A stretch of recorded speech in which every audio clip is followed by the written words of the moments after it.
नागपूर शहरातील गिट्टी खदान पोलीस ठाण्याच्या हद्दीत दुर्दैवी घटना घडली।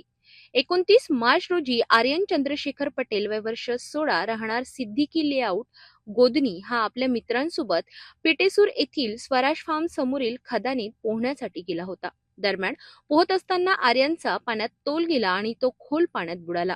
घटनेची माहिती मिळताच स्थानिक नागरिक आणि पोलिसांनी तात्काळ घटनास्थळी धाव घेतली। काही वेळाच्या शोधानंतर आर्यनला पाण्याबाहेर काढण्यात आले, मात्र तोपर्यंत त्याचा मृत्यू झाला होता। मृतदेह पुढील तपासणीसाठी नागपूरच्या मेयो हॉस्पिटलमध्ये पाठविण्यात आला।